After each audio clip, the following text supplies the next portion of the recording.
Back when Jack was a real teensy boy, he was a sort of a puny young'un, and he was a crying one day when his mother was a sweeping the house, and she didn't pay much attention, so she just went on a sweeping the floor.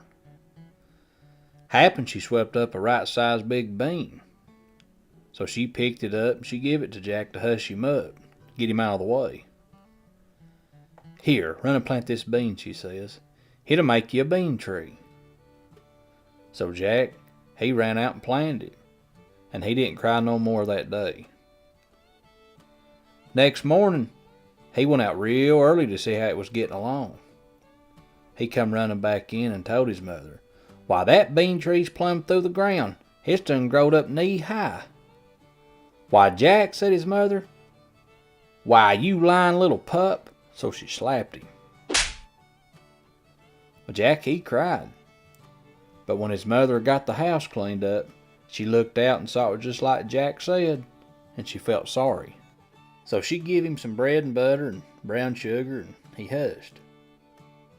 So the next morning, Jack come and told his mother, "Well, that bean tree's done got as high sure enough as a tree is." Now, Jack, you know you oughtn't lie like that. So she slapped him pretty keen. But when she happened to look out and see it, she came and give Jack some ripe peaches and cream, and petted him a little, and he hushed. Well, the next morning, Jack come a-running like before. "Oh, mother, my bean tree's done glowed plumb through out of sight. You can't even see the top." "Now, Jack, you look a-here. I just know that ain't so. You surely must have lied this time." And she slapped his jaws real hard.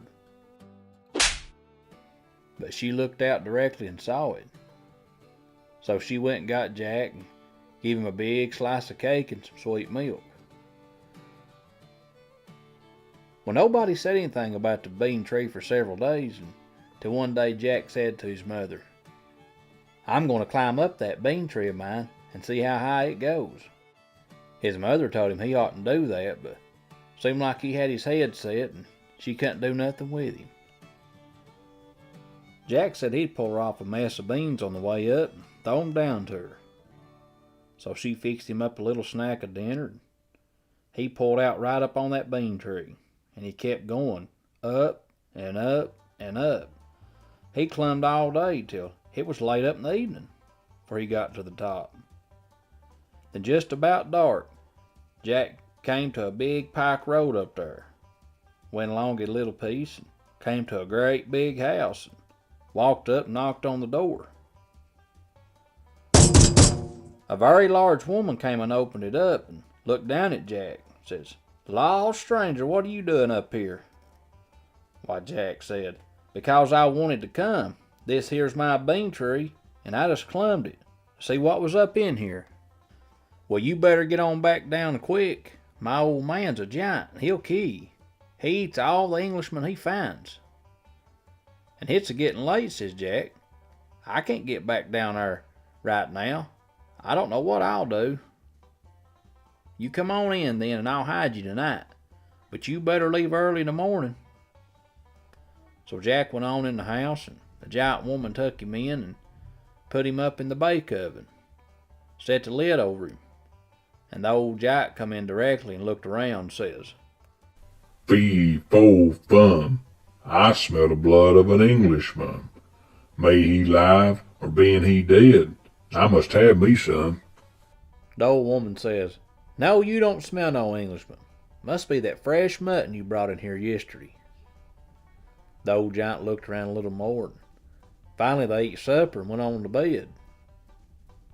When Jack heard the giant snoring, he came out of the bake oven and went a-looking around the house, and saw a rifle gun hanging over the fireboard, so he took that and went on back down the bean tree. Jack, he played around with the rifle gun a few days until he began to get sort of tired of it. Then he decided he'd go back up and see what else he could find, so he climbed up that bean tree again. The old lady was standing out on the steps and says, "Why, you little scamp, here you are back again. My old man'll kill you sure." He saw his rifle gun was gone. You better not try to come in here tonight. Well, says Jack, you hide me this time, and it may be I'll not come back no more. So she took him in and had him under the bread bowl. And the old giant come in and says, Fee, fo, fum. I smell the blood of an Englishman. Being he alive or being he dead, for supper tonight I'll have me some. No, you must be mistaken, said his old lady. Must be that mutton you killed the other day. Yeah, that's what you smell. The old giant started looking around, and she says to him, you can look if you want, but you'll not find none. Finally they eat supper and went on to bed. When they were both of them fast asleep, Jack came out from under and looked around. Saw a nice skinning knife, and he decided he liked that. So he took it and he slipped on back down the bean tree. Jack's mother said that looked to her like stealing, but Jack said he figured the bean tree was his'n and that everything on it belonged to him. Well, he played around with that knife a right smart while. Then he told his mother that he was going to go back up there, but he said this would be his last trip. Said there was just one more thing up there that he wanted. Then he climbed up to the giant's house again. That old woman opened the door and says, why, buddy, what in the world you doing up here again? My old man missed that knife, and he'll kill you for sure if he finds you here. You better not speak too sharp, says Jack. This here bean tree belongs to me, not you. Says I reckon you'll just have to let me in here and hide me somewhere again. Well, she says, it don't differ. Next time you come back, I'm just going to tell him where you're at and let him kill you. I'll not hide you now, unless you promise not to never come back here. I'll promise, says Jack, but if you hide me, it'll be an accommodation.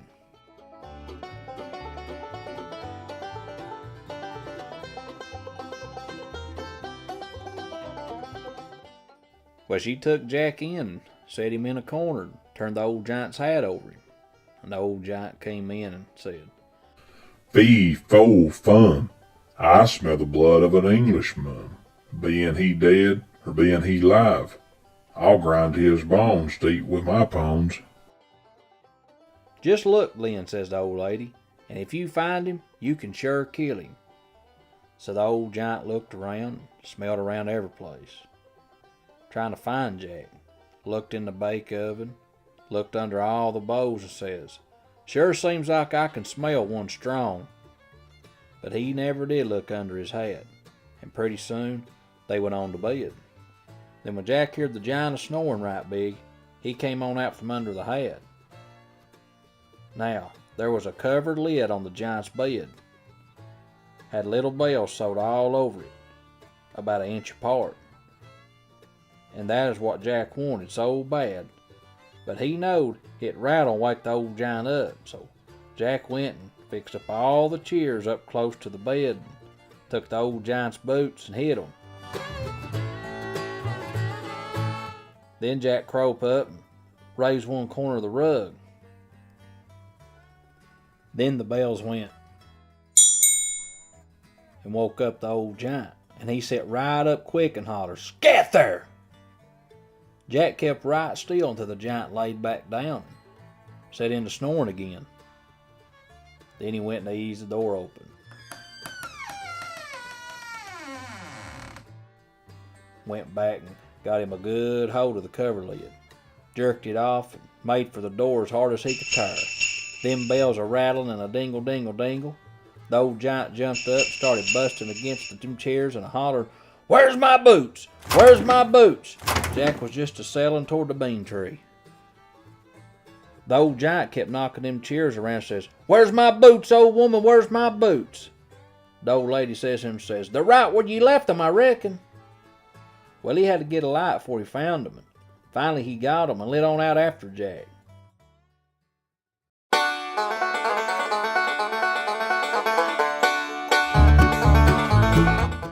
And Jack was a-scooting down that bean tree just as fast as you thought he was a-falling. Got onto the ground and He laid that cover lid to one side, grabbed his hand axe, chopped 2 or 3 licks, and that old bean tree fell down, clean across the fields and hills and hollers. Took it about an hour and a half to fall all the way down. Well, after that bean tree hit the ground, Jack went along to see how far the old giant got. Found him about a half a mile off and didn't have but one boot on. Then Jack went across the country to where the giant's house fell. The dishes were broke up pretty bad, but he and his mother got a lot of good house plunder. All that wasn't smashed up when the house landed. And the last time anybody went down there to see Jack, he was getting to be a right big boy, and he was living pretty well.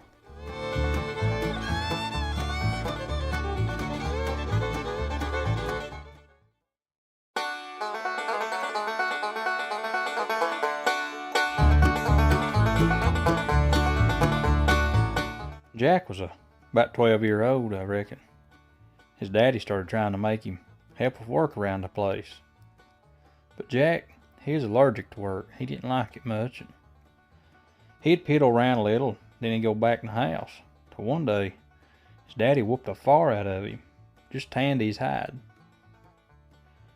Well, Jack, he didn't cry none, but he didn't like it, not nary a bit, so early the next morning, he slipped off without telling his ma, and he struck out down the highway. Thought he'd go on and try his fortune somewhere else away from home. He got down the road a few miles, and there's an old ox standing in a field by a rail fence, bellowing like he was troubled over something. "Howdy," Jack says, "what's wrong with you?" "Well, I just tell you," said the old ox, "I'm getting too old to plow, and I heard the men talking about how they'd have to kill me tomorrow and get sick of me. If you come on down here to the gap," says Jack, "you can slip off with me." That old ox followed the fence to where the gap was, and Jack let him out. Jack and the ox, they traveled on, and pretty soon they came to where an old donkey was a-standing, and his head was a-hanging down. And he was just a-whining and a-crying like you ain't never heard. "Howdy," Jack said. "What's a-troubling you?" "Law me," said the old donkey. "The boys took me out to haul wood this morning. I'm a-getting so old and weak I couldn't do no good. I heard 'em say they was going to kill me, get sick of me." "Come on and go with us," said Jack. So he let the old donkey out. They pulled on down the public road. The old donkey told Jack, he said, "Get up on my back and ride." And they went a piece, and they came to an old howl dog sitting in a man's yard. It was a-barking a while, and then he'd howl a while. Sounded awful. "Howdy, Jack. What you a-howling like that for?" "Law me," said the old dog. "The boys took me a-coon hunting last night, and cut a tree where the coon had got up. And I got a hold of the coon all right, but my teeth are all gone, and it got loose from me. They said they were going to kill me today and get sick of me." "Come on, go with us," Jack told the dog. So that old dog got on up and went through under the gate. The old donkey said to him, "Get up on my back and ride if you want to." Jack, he hoped the old dog up behind him, and they went on down the public road. They came to an old cat climbing the fence. It was a squalling and a meowing. He'd stop every now and then, sit down on the top rail, and he would squall and meow some more. Sounded pretty pitiful. "Howdy," Jack said. "What you making all that squealing sound for?" "Hey, law me," said the old cat. "I caught a rat out in the barn this morning, but my teeth are getting so old I had to let him go. And I heard 'em talking about killing me to get sick of me, 'cause I ain't no good to catch rats no more." Well, Jack said, "You just come with us." So the old cat jumped down off the fence. The old donkey said, "Hop up here on my back and you can ride." The old cat jumped up and got behind the dog, and they went on down the public road. They came up to where they seen an old rooster sitting on a fence post, crowing like it was midnight, making the awfulest sound you'd ever heard in your life. "Well, howdy," said Jack. "What's a troubling you?" "Well, law me," said the old rooster. "Company's a coming today, and heard 'em say they were going to kill me and put me in a pie." "Well, come on with us," said Jack. That old rooster, he flew on down and he got behind the cat and says, "All right, boys, let's head on out." So they went right on down the highway. Well, that was about all could get on the donkey's back. The old rooster was right on top of its tail and having a sort of a time staying on. And they traveled on till it got plumb dark. "Well," Jack says, "we got to get off the road and find a place to stay for tonight." And directly, they came to a little path leading off into the woods. They decided to take it. See if they could find a place where they could stay. They went a right smart piece further. Way long up in the night, and they came to a little old shack. Didn't have no clearing around it. Jack, he hollered out there by the fence, but he didn't hear nobody holler back. "Come on," said the old donkey. "Let's go in and check it out." Well, there wasn't nobody ever come to the door, and wasn't nobody around back of the house, so directly they went on in. Found a right smart good to eat, too. Jack, he said, "Now who in the world do you reckon could be living out here in such a wilderness of a place like this?" "Well," the old donkey said, "it's my opinion that a gang of them old highway robbers are hiding out here." "So," Jack says, "it looks like we might as well take up and stay if they done stole all these victuals. We got as much right to 'em as they do." "Yes, sir," said the old dog. "That's exactly what I'm a-thinking. But if we stay, I believe we better get fixed for a fight. I expect they'll be coming back here about midnight." "Well, that's just what I was going to say," said the old cat. "I bet it's pretty close to midnight right now." "Well, it lacks about hours," said the old rooster. "Come on in," said Jack. "Let's all of us get set for a fight." The old ox, he said he'd stay out in the yard. The donkey said he'd take up stand on the porch just outside the door. Well, the old hound dog, he said he'd just get behind the door and he'd fight 'em from there. The old tomcat got down the fireplace, and the old rooster, he flew up on the comb of the house. "If you boys need any help now, you just call on me." They all waited a while. Directly they heard somebody coming. Sure enough, it was 7 highway robbers. And they kept on coming till they got pretty close to the house, and then they told one of them, "Said, you going up, you start a fire, so we could have a light to see to get in, so we can divide all this money out we've been a-stealing." One man, he went on in the house, and the other 6, they waited outside. That man went on to the fireplace and got down on his knees and blowing the fire. The old cat had his head right down on the hearth rock, and that man thought its eyes were just cold fire. Time he blowed right in the cat's eyes, and that old cat reached out his claws right quick and scratched him right down both cheeks. Well, the old robber hollered out, and he headed for the door. The old dog come out behind the door and bit him right on the leg. Well, he shook that off, and he ran to the porch, and the old donkey raised up and kicked him plumb out in the yard. The old ox got him hung up in one of his horns, and he ran him down to the fence and threw him right out in the brush. About this time, that old rooster sitting up there on top of the house started a-crowing right big. The other robbers, they heard all that racket, and they put out for 'em there just to fly as fast as they could run. The one they had sent in the house finally got up to him, and he was running like a streak. They got him and said, "What in the world was going on in there?" "Oh, I'm killed," said the man. "I won't live for 5 minutes." Well, the others said, "Before you die, you tell us what caused all that racket back there." "Law me, that house is plumb full of men. They even got one on the roof. I went to blow up on the fire, and a man in the fireplace raked me all over the face with an awl. Started to run, and a man behind the door took me to the leg with a butcher knife. And time I got out the door, a man out there hit me with a knotted maul, knocked me clean off the porch. Then a man standing in the yard caught me with a pitchfork and threw me over the fence. And then that man up on the roof hollered out, "Chunk him on up here! Chunk him on up here!" Ain't no use in going back there with all them men in the house. Let's leave here. Quick! Quick, before they come after us. Some old highway robbers, they run for their life, and they kept on running till they was plumb out of the country. Jack, the ox, and the old donkey, and the dog, and the cat, and the rooster, well, they just took possession of that old house, and they just had them a big old time. But I reckon, last time Papa was down that way, Jack had done tucked tail and went back home. Said he was out in the front yard, cutting his mom a big pile of stove wood.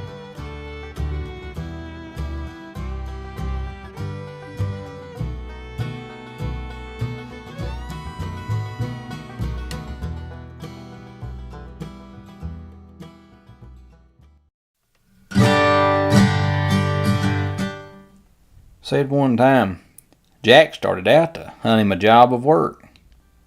He pulled out and traveled on till he got to another settlement, and he ran across this feller. Told him there was a man there, wanted to have some work done. So he told Jack where the man's house was at, and Jack went on over there. Stopped by the gate and hollered, "Hello!"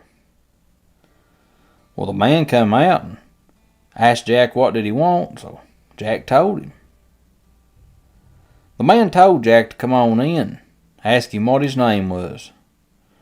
Says, "Well, Jack, I've got a mill on a water course down the road a piece, but I just ain't got the time to run it, and I've hired several men to grind down there, but the very first night, something always has killed 'em. Looked like it was some kind of poison. Now I thought I'd tell you, Jack, so you know all about it before you took the job." "Well," says Jack, "if you don't care, we might walk down there and look the mill over." So they went on down to the mill. It was an old log house with a fireplace and everything fixed for whoever tended the mill to cook and sleep and everything down there. There were 12 windows rather high up on the walls and had no window lights in 'em.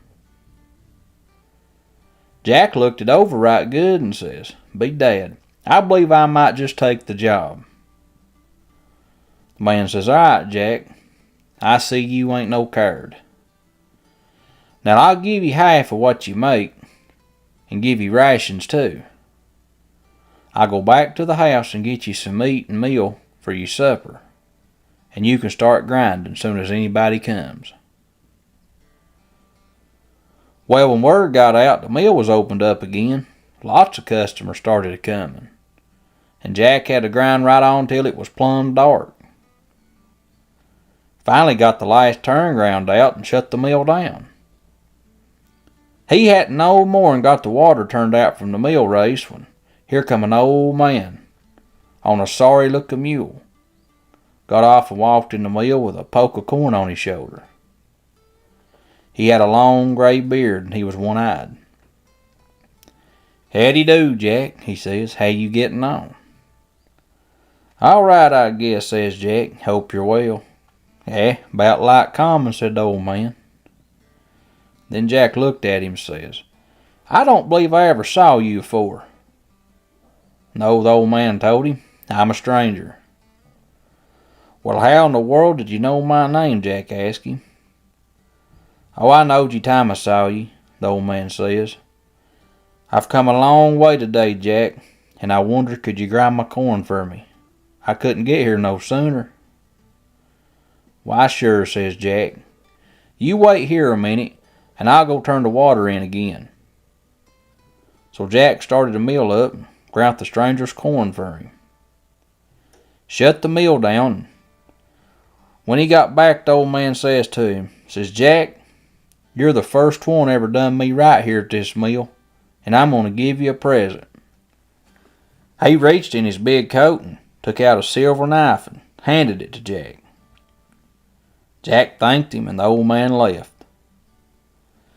Then Jack built up a fire in the fireplace and got out the skillet.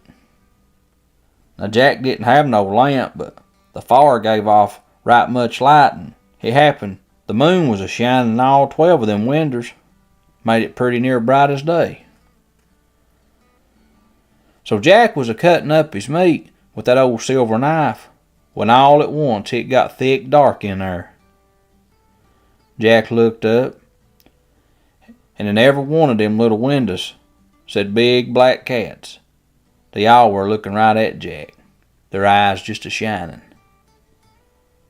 Well, Jack, he wasn't scared much. He went on and put his meat in the skillet and set it on the fire and stooped down to turn it with his knife. Paid no attention to them cats. But just about the time his meat begun to fry, Jack heard one cat light down the floor. He just went on a-cooking. And next thing you know, there was a big black cat sitting right up the fireplace with him. Jack went to turn the meat over, and that cat stuck out its paw toward the skillet and says, "Sop dog." Jack reached out right quick with his knife and says, "You better not sop your doll of my meat or I'll cut it off." The old cat jerked its foot back and sat there a while. Them other cats stirred around a little, but they stayed up in the windows. Then Jack saw that big cat reach for the skillet again and says, "Soap dog." Jack come at it with his knife and says, "I done told you not to sop your doll in there. You try it one more time now and I'll sure cut it off." The old cat drawed back, sat there switching its tail. Now them other cats stirred a little. One or two of them sort of meowed. Then that cat flopped its foot right smack in Jack's grave and says, "Sop dog." Jack came down with his knife right quick and cut the cat's paw plumb off. The old cat jumped for a window, and all 12 of them hissed, and were gone from there before Jack could turn to look.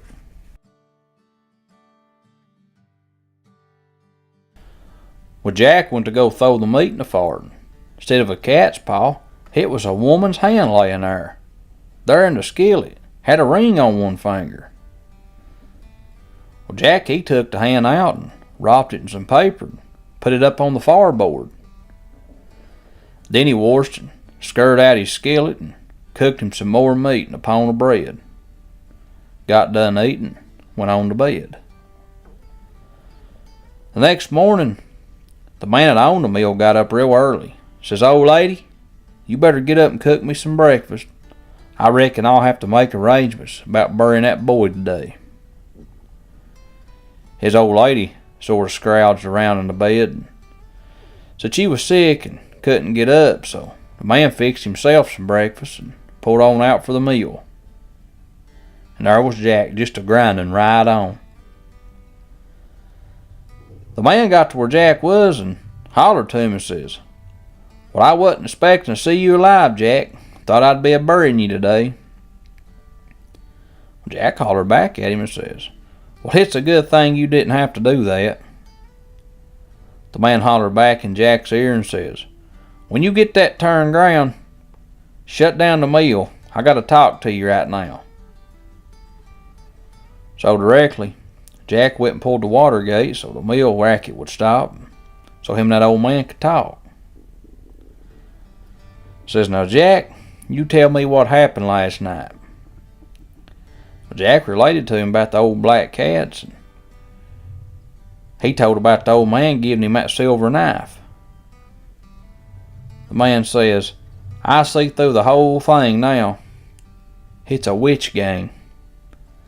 They wanted to have their lodge meeting here at the mill, and when that cat sopped in the grease, she poisoned it some way or other."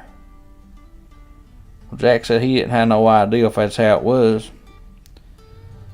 So that's why he scoured out his skillet. The man said it was a good thing he done that.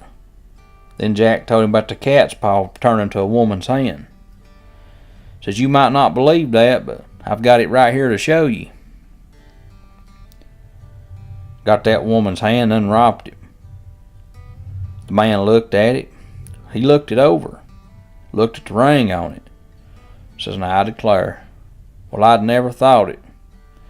Says, now Jack, you lock the mill up and you come on back home with me.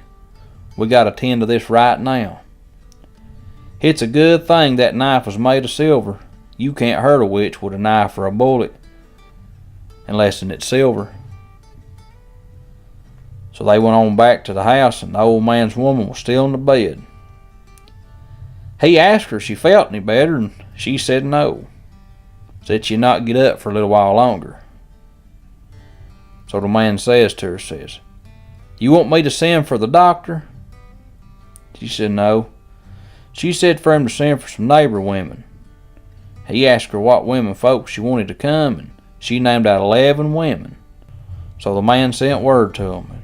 Before any of them got there, he says to his wife, says, let me see your right hand. The old woman sort of twisted around and poked out her left hand. No, said the old man, hit your right hand I want to see. So she twisted and turned and poked out her left hand again. Then he reached over and pulled out her right arm, and there wasn't no hand on it. Well, the women folks came readily as soon as they got word. And the man says to Jack, says, I've been suspecting my old woman was mixed up with a gang of witches, but I never allowed she was the head of it. Jack says, oh, surely not. The man says, yeah, I knowed it was her hand as soon as I seen that ring on it.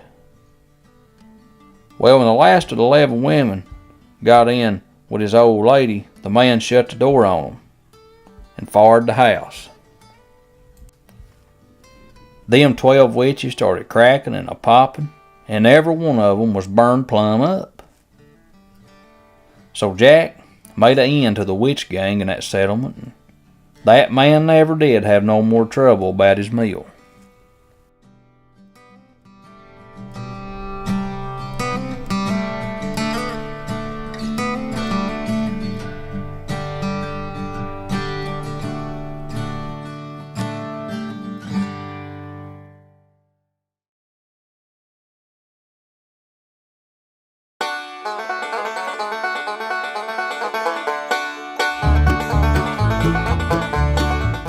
One time, Jack and his mom and his brothers, Tom and Will, was living way off up in the mountains outside of town. They tried to raise their own food and also did a little bit of fishing and hunting just to put a little meat on the table. There wasn't many real close neighbors around, but about 2 miles from where they lived a miller who always ground the corn for them. The miller was an old man who lived up in the loft of his mill, and he was known far and wide as a braggart and a trickster.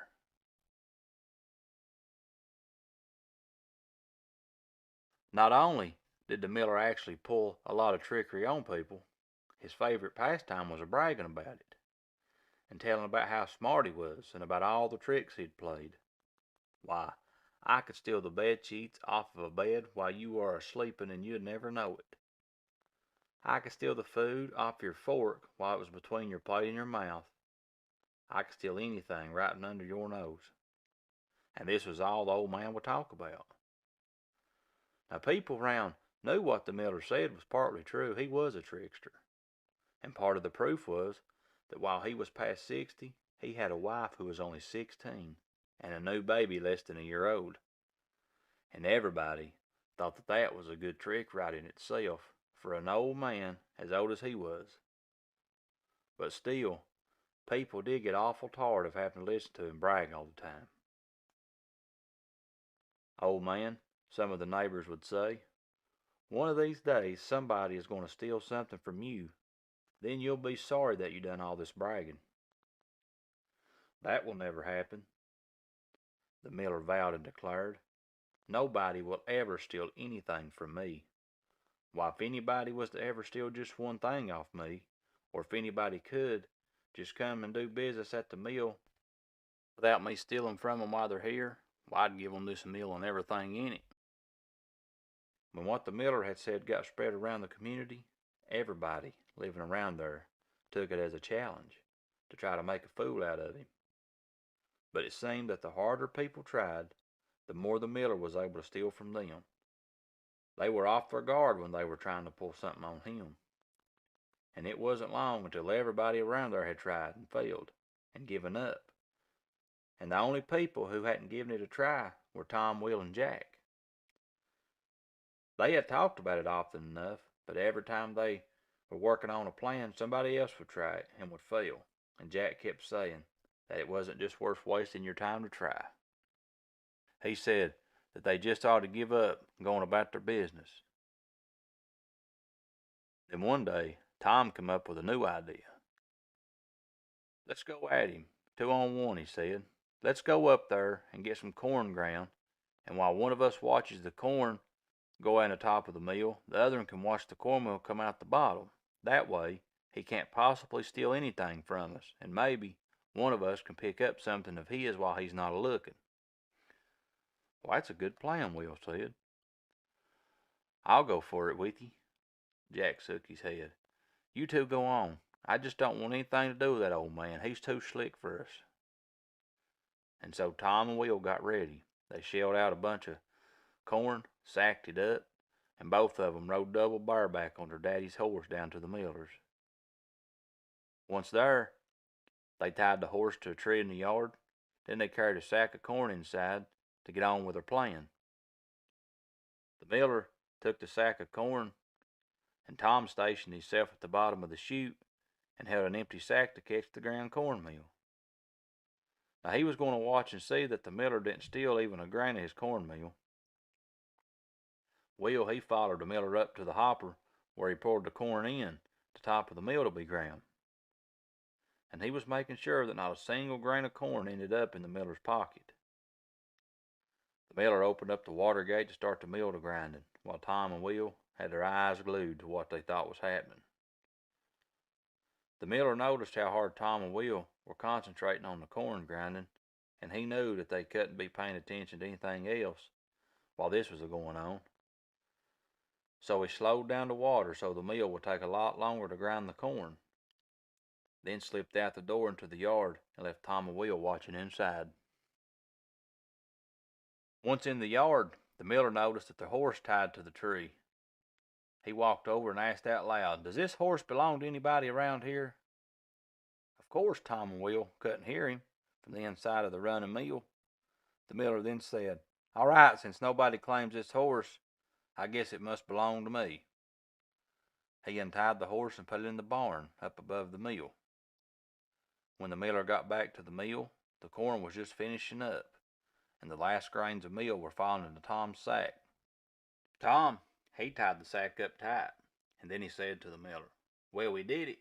We ground a whole half bushel of corn, and you didn't even steal even one grain from us."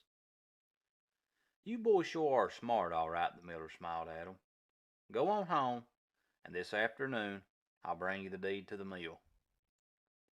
Tom and Will, they laughed out loud to one another as they went out the door of the mill. Then they looked up and saw that the daddy's horse was gone. "Have you seen our horse?" Will asked the miller.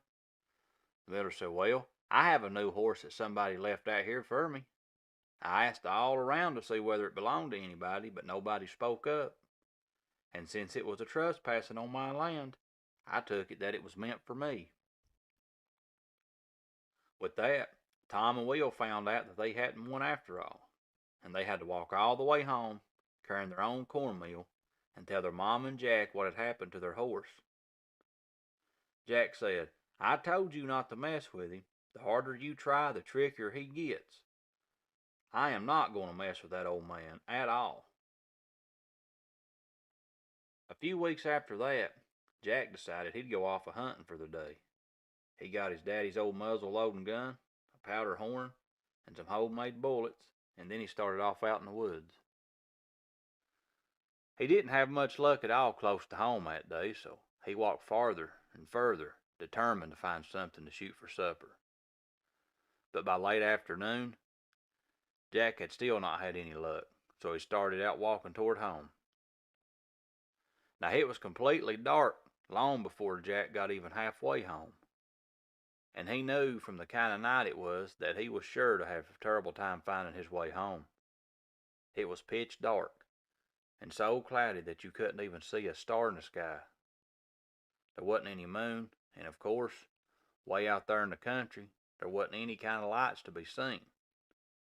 And it hadn't even occurred to Jack that he might have needed to carry a lantern with him on a hunting trip like that. Now Jack, he was a-tripping over roots and rocks, and was running smack dab into trees. He was a-stumbling into creeks. It was so dark out there that Jack had to reach up with his fingers sometimes just to see if his eyes were shut or closed. All of a sudden, Jack ran smack into the side of a building.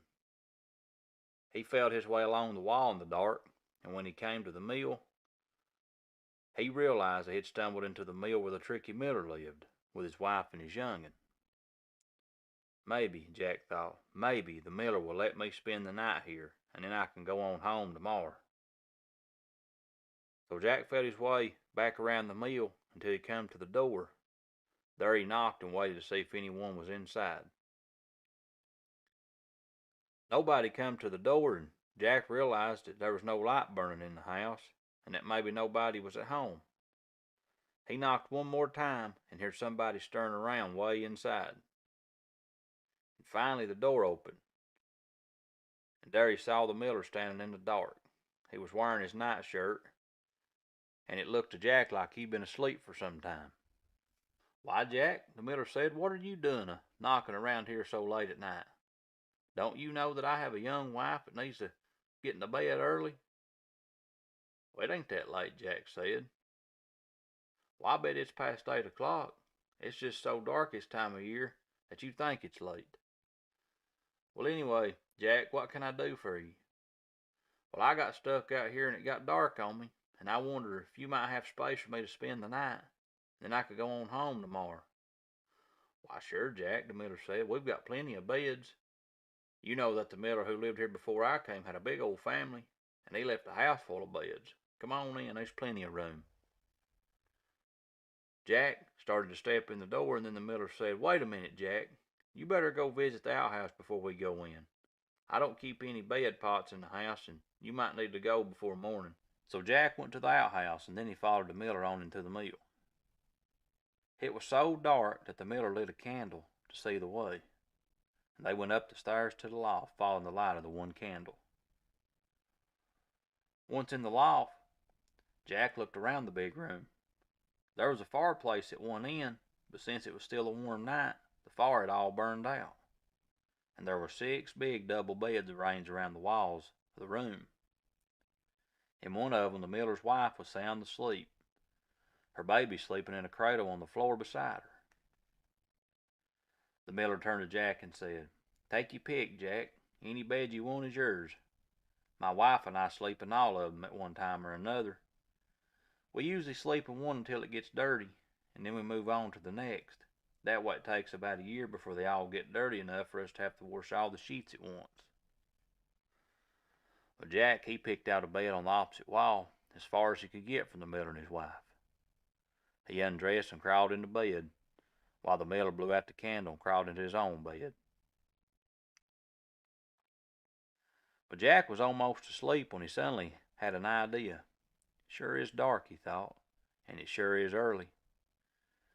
And with no pots under any of the beds, I'll bet that miller and his wife will never make it through the night without having to go to the bathroom. I think I'll just stay awake right here for a while and see what happens." Jack propped himself up into the dark.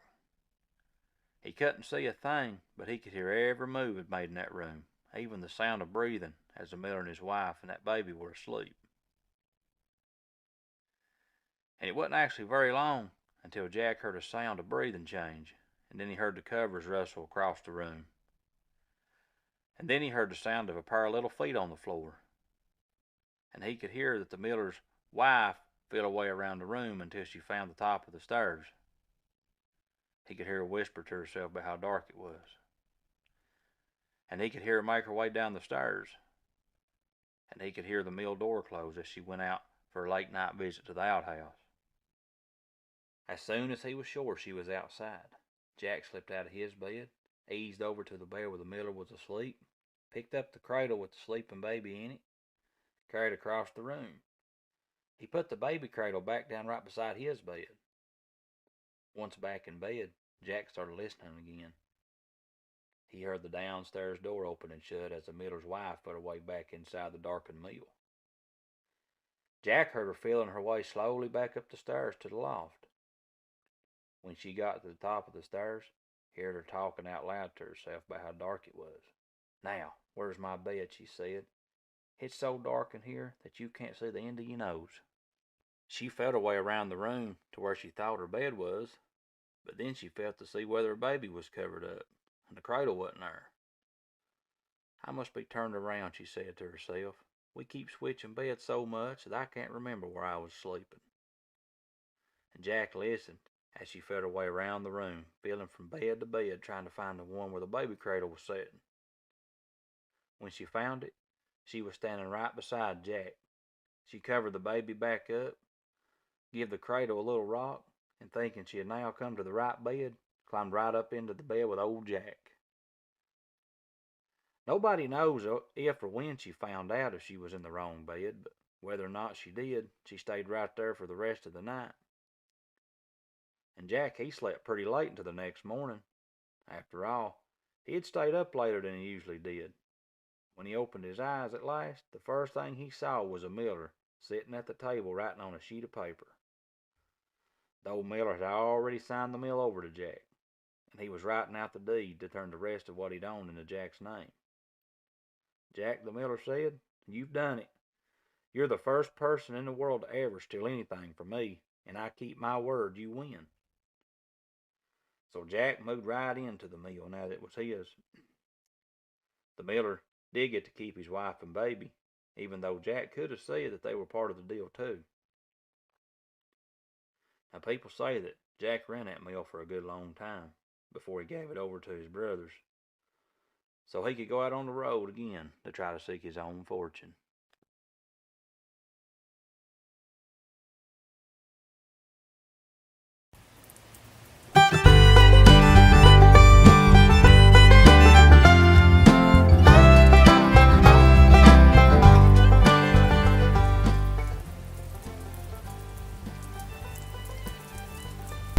Jack and his poor old mama, well, they was living alone in that little old log house they had up in the mountains. They was having a hard time just keeping the thing warm and not starving to death. Jack's daddy wasn't home. His big brothers, Tom and Will, they'd already gone off from home trying to find their fortunes. Jack, he wasn't much help at home either. So he and his old mama, they were getting along quite poorly.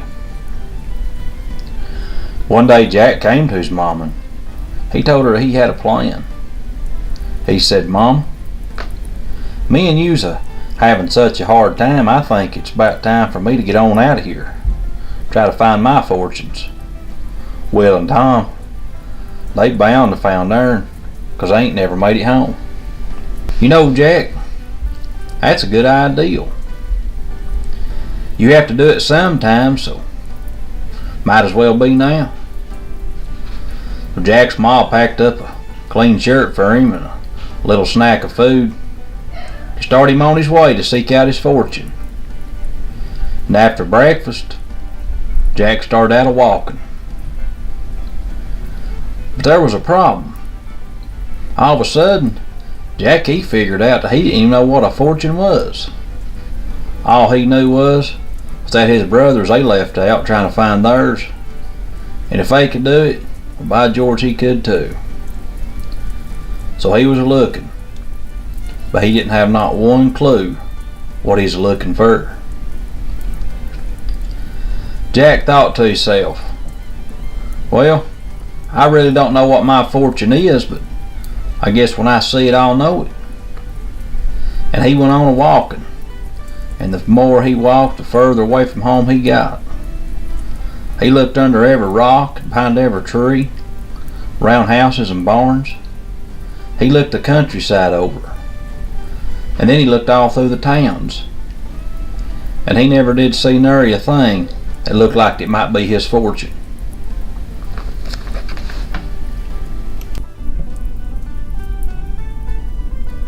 Now by the time 2 days went by, him a-wandering around. Jack dirtied up both of his traveling shirts. He gobbled up every bite of food his ma had sent with him. He thought to himself, "Dagnabbit, I'm gonna starve to death before I find my fortune. Guess I'll have to stop looking for a while and get me a job, get me a bite to eat." Jack, he's took out looking for work. He went from house to house. Wasn't too awful long. He found a farmer who was in bad need of a helper. "Well, you're in luck, Jack," that old farmer told him. "You can work for me, and you can stay at my house. You can eat at my table with me, and the old woman will even wash your shirts for you right along with my wash." Well, Jack, he was pleased. At least now he wasn't going to starve to death. The farmer, he kept on a-talking and a-saying, "Since you're going to eat and sleep here, you ain't going to need no money right now, Jack, so I'll just put it in safekeeping for you. And then when you're ready to go, I'll give it to you." Jack didn't care. Didn't matter to him one way or another at this point. He left out from home to keep from starving to death, and if he was going to have food and a place to lay down, well, he didn't need no money, he thought. But Jack, he got along very well with the farmers. That farmer's wife, she treated him just like he was her own son.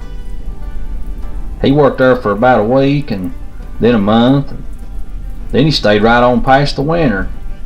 He got pretty fat during this time. Before he knowed it, he'd worked and he'd eat and he'd slept and he'd stayed at that farmer's house for a daggum year. And he wasn't even the least bit interested in leaving. And Jack, he hadn't even seen 1 cent of money. Well, the time went on, and like that until one day Jack woke up and he thought, "Well, I've been working at this farmer's place for 7 years. He sat up in bed and said right out loud to himself, "I gotta go. I left home to seek my fortune, and this job is purely holding me up. I'll never find my fortune if I keep on working here. I've wasted 7 years here, got behind already. I better get on out of here." So Jack, he told the farmer and that old woman, he said, "Yeah, I'll be leaving out of here tomorrow. That way I can carry on about trying to find my fortune." Now they was pretty hurt to see him go. You know, after all, he'd pretty well grown up right in front of them. The old farmer told him if he was determined to quit and go on, he would have all of his pay for him for the whole 7 years he worked out for him at breakfast in the morning. That night, Jack, he bagged up what few clothes he had, stuff he'd accumulated during his time there, and he realized he still didn't know what a fortune was. But once he got rid of this job, at least he'd be better dressed to look for it.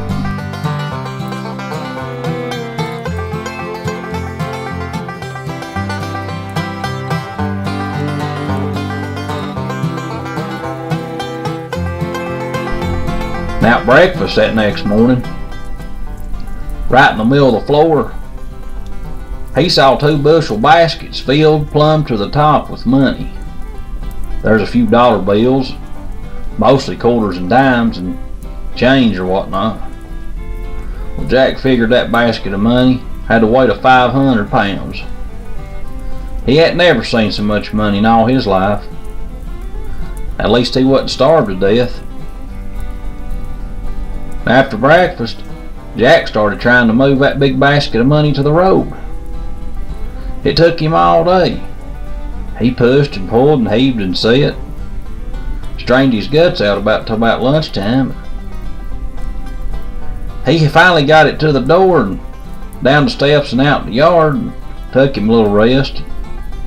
It took Jack the rest of the afternoon just to get the basket of money to the side of the road. It got about dark, and Jack, he went up to the farmer's house. He said, "I ain't making it too fur," he said to the old farmer. "All that money you give me is holding me down. Unless I can find somebody to get rid of it, well, I ain't never going to get nowhere and carry on back looking for my fortune." Jack, he stayed another night at the farmer's house. He didn't get much sleep. He was caught up in his thoughts of trying to figure out how to get shed of that money. Now the next morning, he said goodbye for a second time. Went out to the side of the road and sat down beside that big basket of money. About an hour passed, and he heard somebody coming down the road, and he looked up and seen a man coming, one of them old two-wheeled buggies. Had a pretty fine-looking horse upon it. Jackie had an idea. If I had me a horse and a buggy like it, I could really get down the road and hunting for my fortune. So Jack, he flagged the man down, gave him to stop. "Howdy," he said. "Let me ask you something. Would you be willing to swap that horse and buggy for this basket of money? Took me 7 years to earn it, but it's keeping me from seeking my own fortune. And I could really use this horse and buggy you got." That traveler, he looked at them baskets of money, and he realized that there was enough money in there to buy a good team of horses and a brand new buggy. He looked at Jack and said, "Well, I guess I'd be willing to swap you if you'd trade with me even." "Only if you take every cent of this money," Jack said. "I've got to get shed of it." And so Jack took off down the road in his horse and buggy. That old traveler sat down beside the road and happily started counting them basketfuls of money.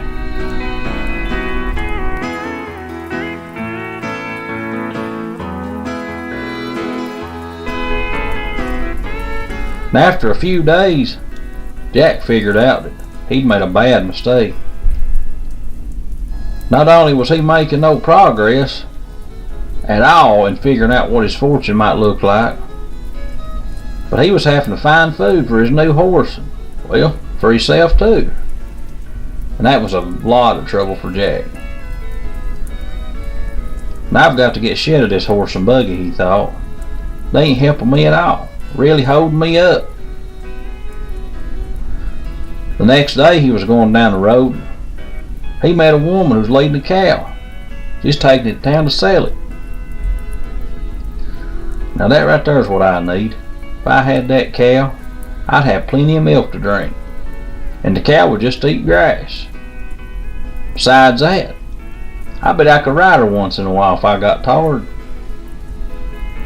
Now Jack stopped, and when he got up to the woman with the cow, he said, "Hello, where you heading with that cow now?" "Well, I'm taking her to town to sell her," the woman told him. "She's just one more cow than I need. How would you like to get rid of her right now, so you wouldn't have to go all the way to town to start with? How would you like to trade her for this horse and buggy?" Well, the woman couldn't hardly believe it. She knew that horse and buggy was worth a lot more than that cow. "You mean," she asked Jack, "that I could get the horse and the buggy just for this old cow?" "Sure shooting," Jack told her. "But you have to take both of them or it ain't a deal. You see, they're slowing me down and seeking my fortune." And so Jack, he traded with her. He traded that horse and buggy for that old milk cow.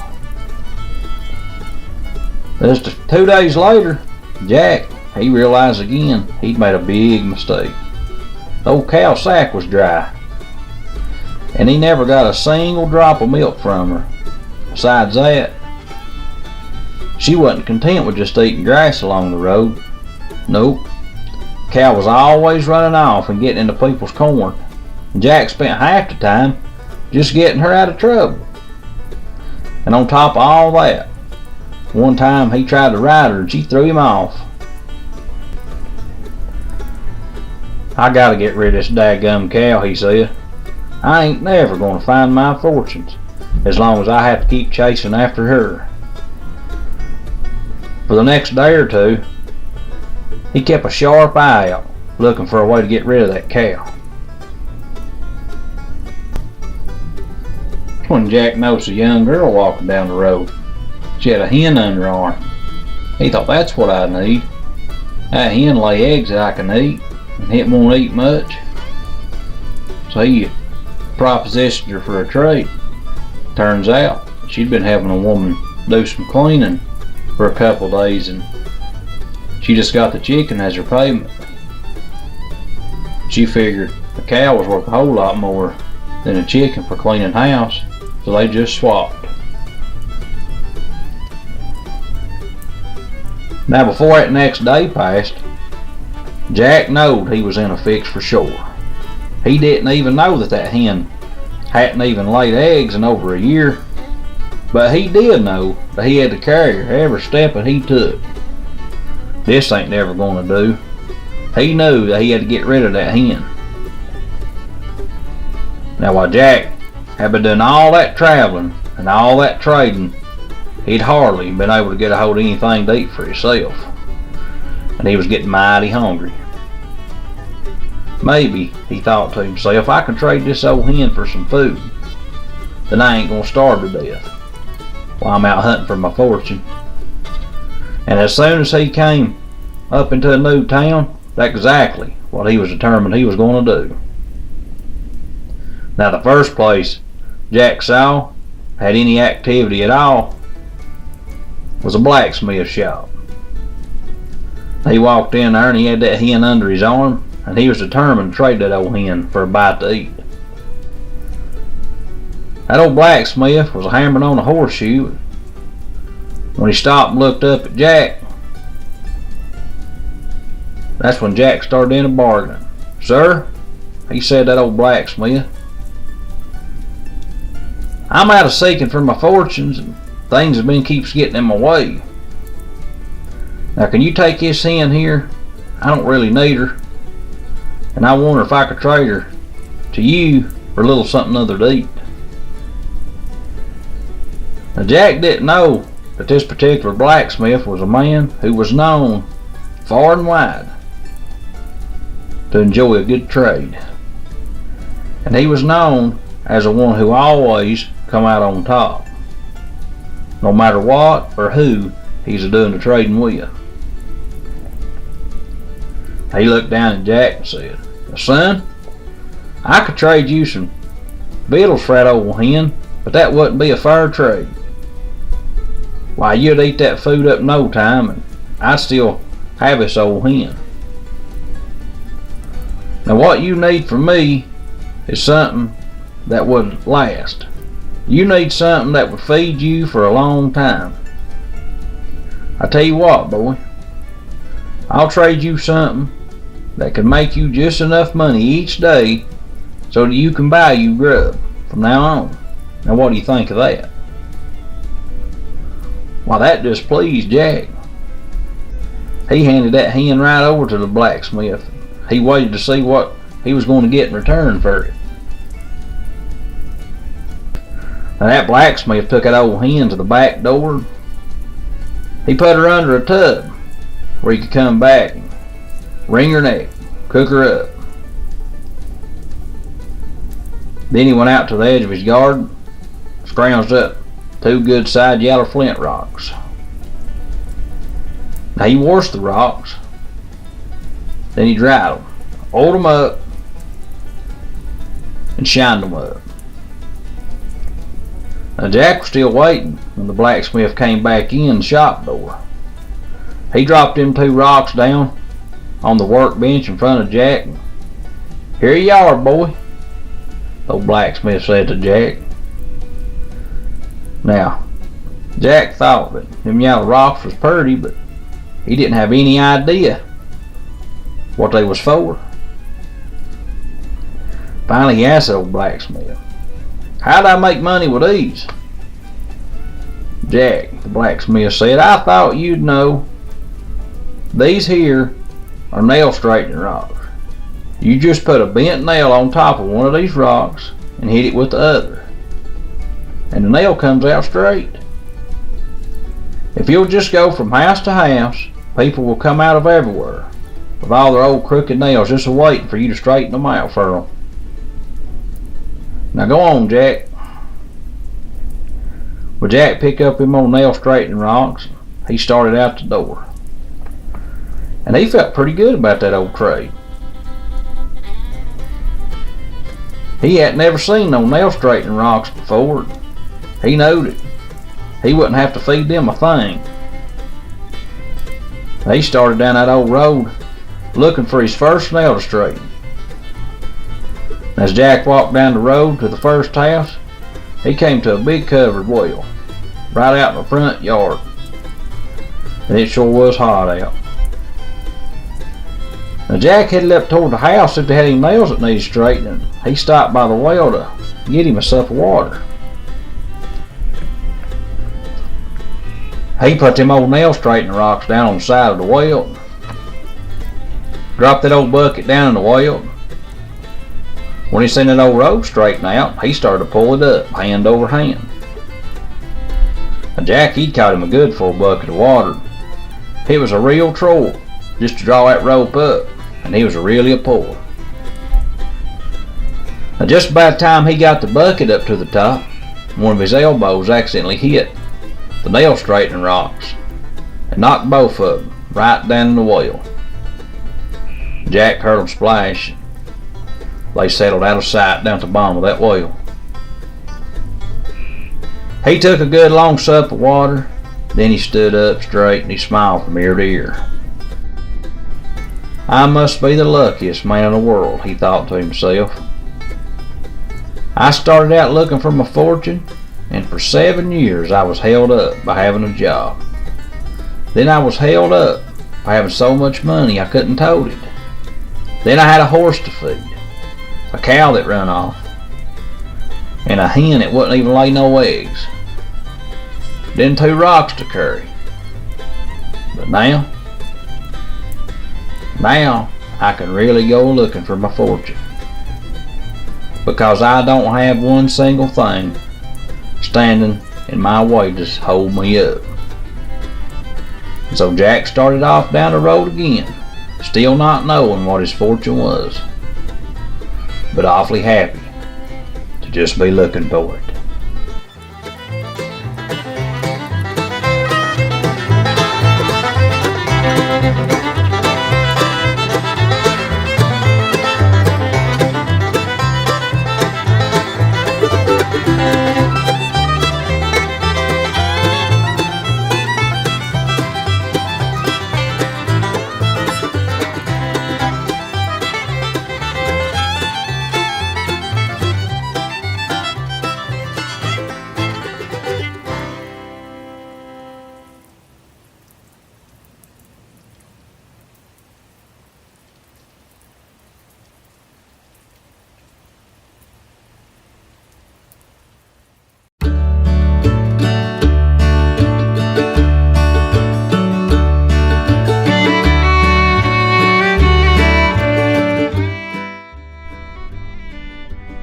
You know, Jack was smart, and Jack was witty.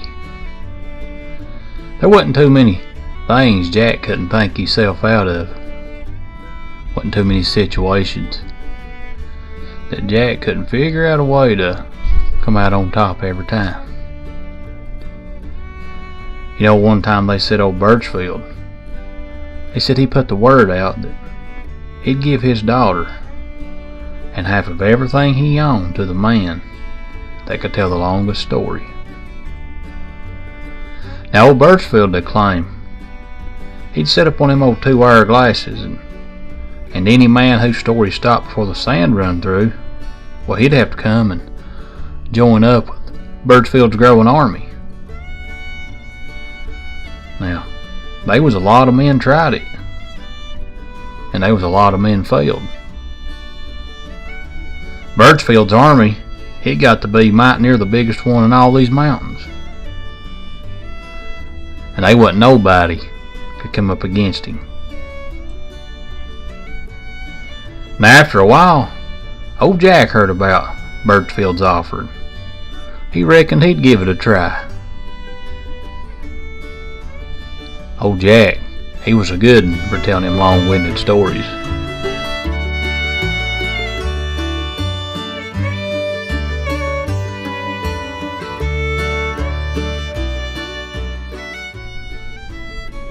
And old Jack, he got his old whittling knife out. He had him a slab of wood there he's gonna cut on, 'cause he's a figuring this is gonna take a while.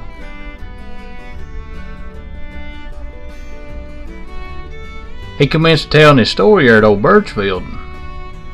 He told him, he said, one time there was this king, and he decided he would gather enough grain in his warehouse to feed all his people for 3 winters.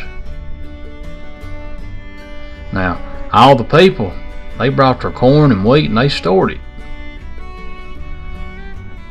But there was one little bitty hole in the northwest corner, and a little old field mouse was a-getting in. And this little old mouse, he carried away 1 kernel of corn. Now he took that kernel of corn back to his nest, and he came back in and got another kernel. And then he took that kernel of corn to its nest, then he came back after another. It took its grain of corn back, and it came back after another. And Jack, he just went on and on and on. Finally, old Birchfield was mighty near falling asleep. He said, "Jack, ain't you ever going to tell me what happened next?" Jack said, "Why, sure. But it'll probably take him the next week just to empty out the warehouse." Old Birchfield, he could see he was outsmarted then. "Dad nabbit, just take her. Take my daughter," he shouted. So Jack did. Jack, he shut the blade on that old whittling knife, put that old chunk of whittling wood in his overall pocket, and him and Birchfield's daughter headed across the mountain toward home.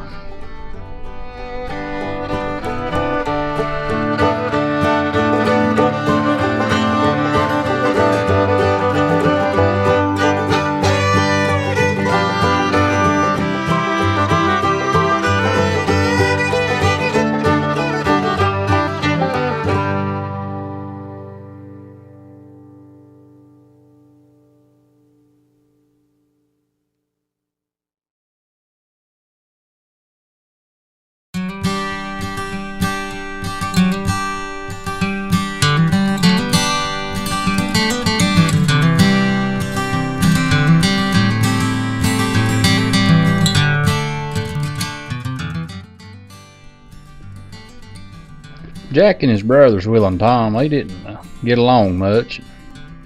Guess on account of Jack was the baby of the clan, and well, he's his mama's pick of the litter. Them older boys was just jealous of Jack. Sometimes they was pretty hard on Jack, 'cause they thought he was mighty soft. One day their pa decided it was time for the 3 of them to get out and see the world, see if they could make it. He give all 3 of them round about $20, and back in that day, that was a bankroll. And he told them, he said, in a year's time to come back home, and then they'd see who done the best in that year.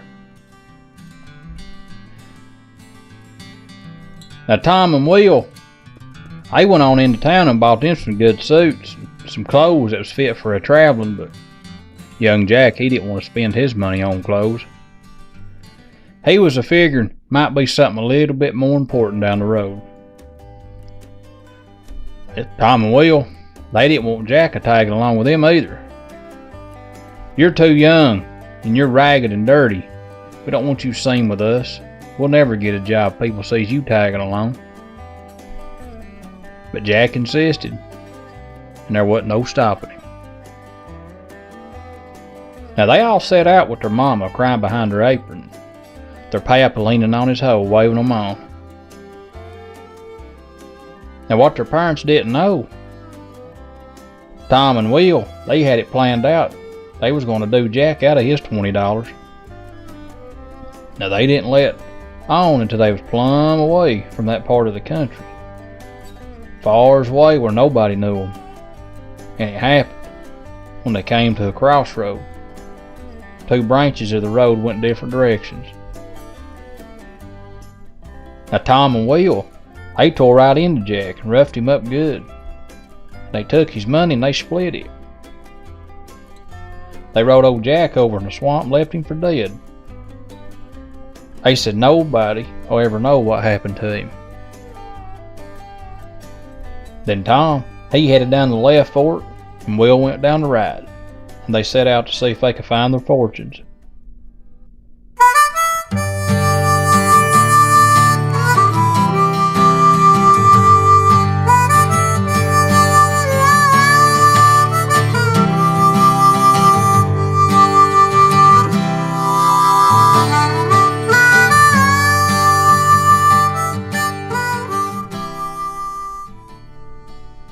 Now the mud in the swamp, it healed Jack up and it brought him back to life.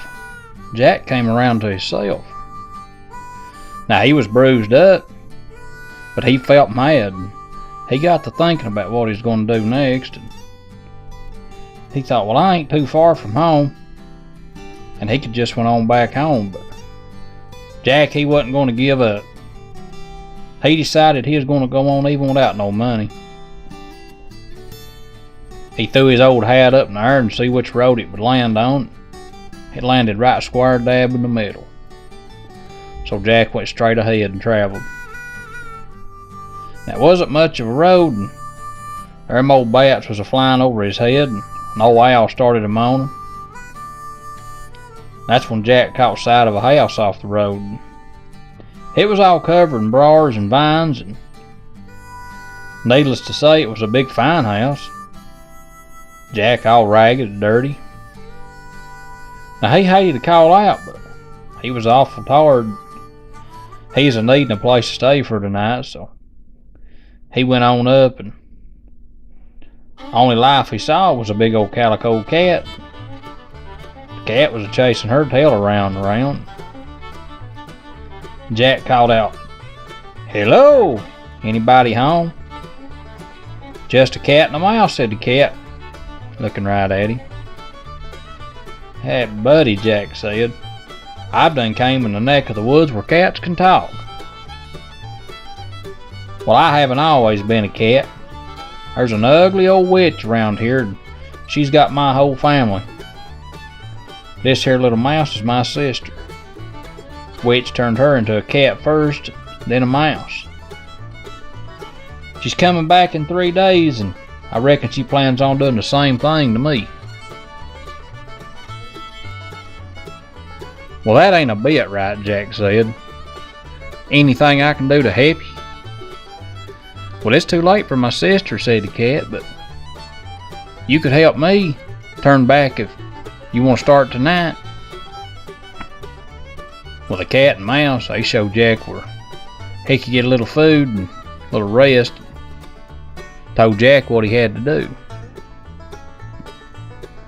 Now tonight, that witch is going to send all sorts of big old animals and bars and painters and such, and you'll have to fight them. That way that they can't come in, and if you can whoop them, well, we'll all be safe for one more night. Well, Jack, he found a big old club out by the smokehouse. He sat and waited by the door. Now, he was tired and sore for being beat up, but Jack, he is the type of feller, he could get a new wind when he was aimed to. And that was a good thing, cause as soon as dark come and the moon got behind the cloud, a bunch of big old mean critters came in at him from every side. There were bars and alligators and painters. Jack couldn't see what else, but they all had shiny teeth and eyes, and they all was a growling and a spitting. Anyhow, Jack made it through the night, but when the light came, there wasn't hiding her hair, avenging the beast that he had fought during the night. And the little calico cat came out, but she was a mite bigger now, and she was starting to look kind of like a girl. Well, you've done it, Jack. I knowed you could do it. Now come on in and get you some food and rest. I know that witch is seeing them middle-sized animals in here tonight, and you'll have to whoop them too. And sure enough, with the black night, the attack began. This time it was bobcats and weasels and skunks and badgers. And who knows what other demons Jack fought, but he whooped them off again. This time when the cat came out, Jack could see she was really a girl. She still had a few whiskers and claws. Her ears were still a mite pointed, but he could tell she was a girl. Jack, tonight you'll have to fight them little critters. Several of them. Poison. Some of them, they can sting you to death, so you best be ready, the cat girl said. Well, Jack, he set out and he carved him some paddles and swats, so as he'd be ready for this lot. And you wouldn't have known how many little fierce things are still out at night on the cat girl's porch. Jack had to fight them off. There's snakes and spiders, vampire bats and hornets. There was even a centipede, and it was plumb near big as Jack's shoe. Jack, he fought and stomped and swatted and smacked all night long. And by the time the sun come up, he'd run plumb out of steam.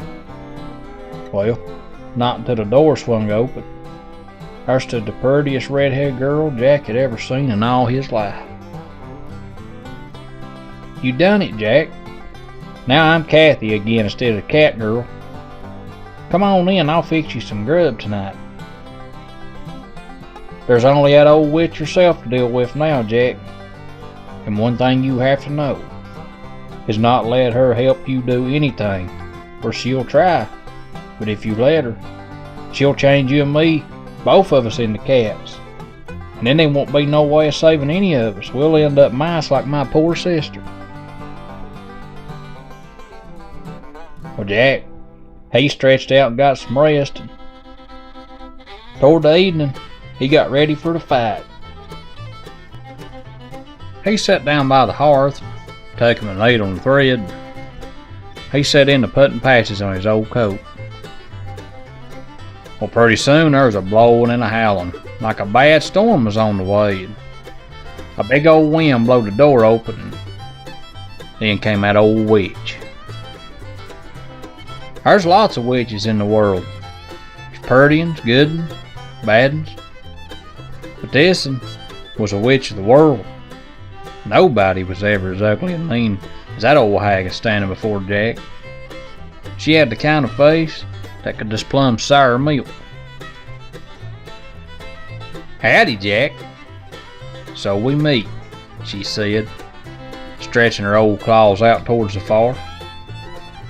Now Jack's stomach turned, but he didn't let on. Howdy, ma'am.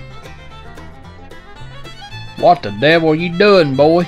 Twisting that jacket up in knots. Here, let me fix it for you. I'll do my own mending, thank you, Jack told her, kinda stiff like. Well, Jack, he finished mending his old jacket. He put it back on. He set out to making a little corn pone. I just can't stand seeing a man dabbling around with food. Let me do it for you, she said. I'll fix my own, Jack said. He finished mixing them up. He set them over on the fire, and he went and got him a skillet and put a little bacon in it to fry. Well, Jack turned around for a second, and the witch picked up a fork and was going to try and flip Jack's bacon. He saw her out the corner of his eye, and he flew at her. And he was a-moving so fast he knocked her right in the fire. Well, then there was such a crackling and a sparkling and exploding like you ain't never seen in your life, until there was nothing left of the old witch, except a nasty old smell of sulfur. Kathy, she came in out of her hiding place and give Jack a big old smooch. You done it, Jack. We got plumb shed of that old witch.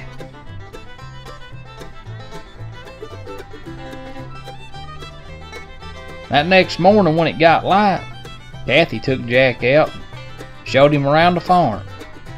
All them brambles and bushes was gone. The pasture, it was plumb full of horses and cows and sheep. They's chickens a-pecking around the yard. All the orchards was plumb full of fruit. And they was a strong box plumb full of gold. Kathy's people had been real rich farmers before the witch come. Jack, he looked around. He saw all that was around. His heart kind of sunk. I've been thinking I'd like to ask you to marry, but I'm just a poor boy. You have all this land and livestock and money, Kathy. Well, she threw her head back and she just laughed and she said, well, you saved it all from that witch and my life.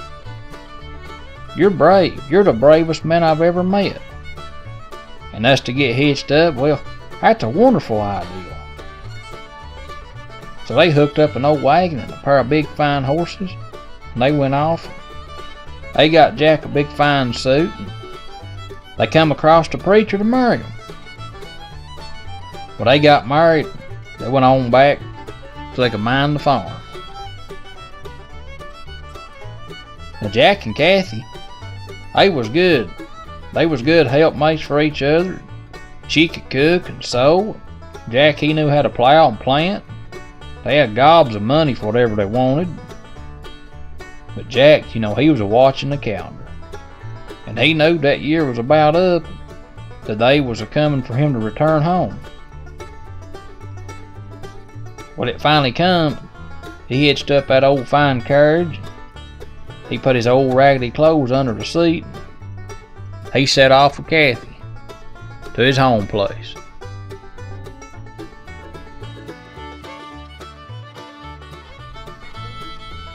When they got to the fork in the road, Jack told Kathy what had happened. She was pretty mad at his brothers, but Jack made her promise not to tell. So when they got to the last curve in the road, Jack stopped the wagon. He put his old raggedy clothes on, messed up his hair, rubbed some dirt on his face, and said, wait here for me and I'll just go and see what's happened while I've been gone.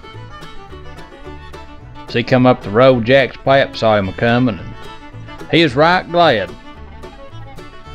Looks like you ain't done too well. Let me go grab you some of my clothes so you don't look so raggedy. No, Pap, I reckon I'll just go as I am. Now his mama was sure right glad to see him. She hugged his neck, and his brothers looked at him kind of sheepish, like they was wondering if he was going to tell on them. But they couldn't help but being a little smart alecky, because he had all them old clothes, and they had on nice clothes and some pretty wives. Now folks that do stuff like that and treat you wrong, sometimes just act that way. Well, Jack, he visited with them for a while. Then he said, I've left some things at my camp up in the woods, and I'll be back directly. Well, Jack, he ran back where Kathy was and washed off his face in a stream. He put on his nice fine suit and hat, and they drove clippity-clap right up to Jack's house with all that fine harness a-shining and a-jingling. His papa heard 'em coming, and he looked out. Now who can that be, do you reckon?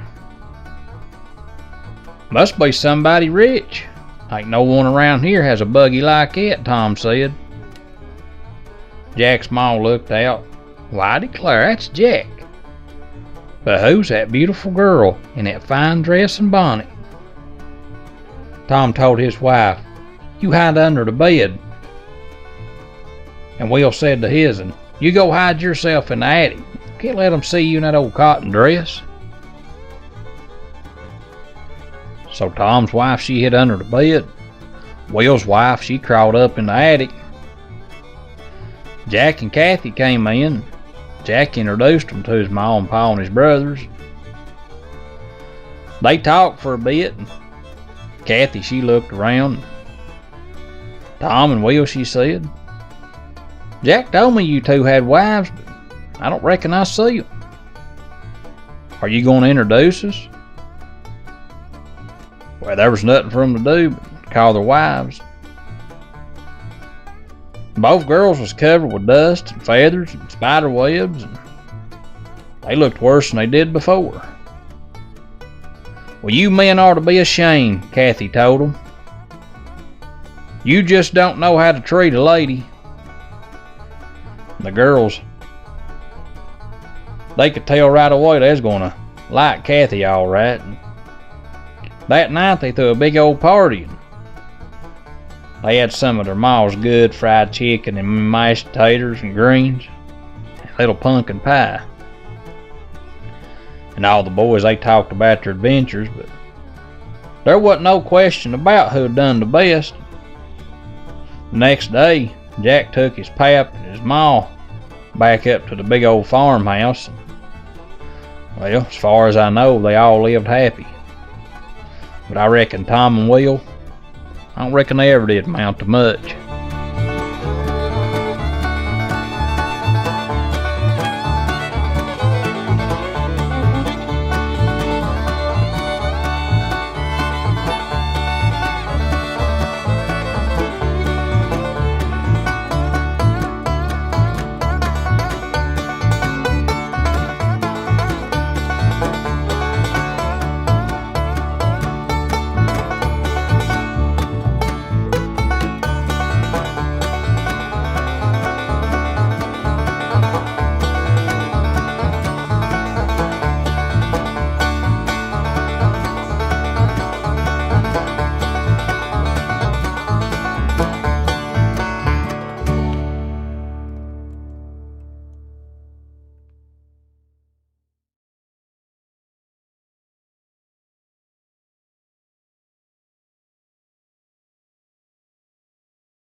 Sometime through the ages and a long time ago, there lived this mischievous feller by the name of Jack. Jack was known throughout the mountains for his quick wit and his cunning ways.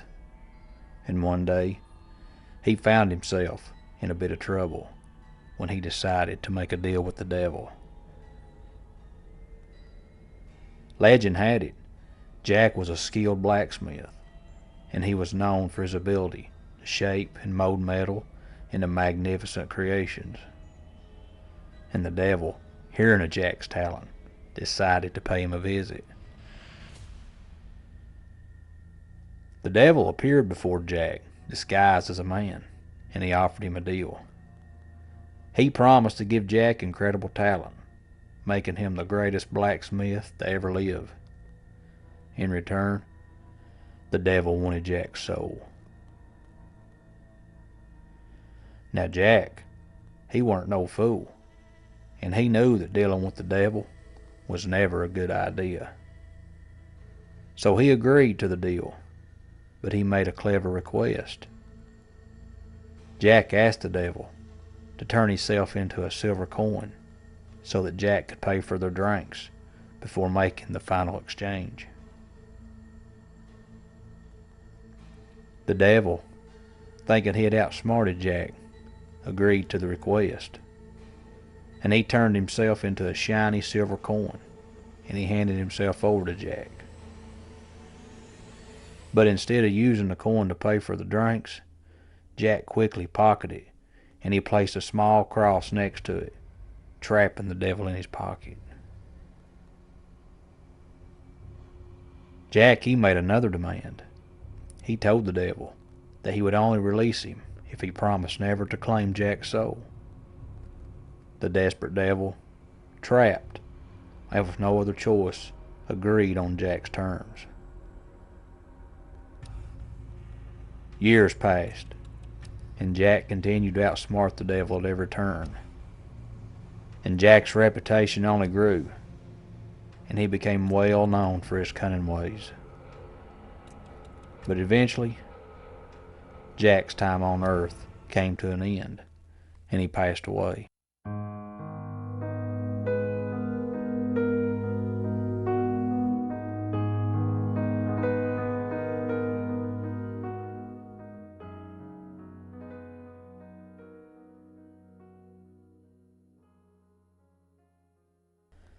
Now Jack had led a rather mischievous and sinful life, so when he arrived at the gates of heaven, he was promptly turned away.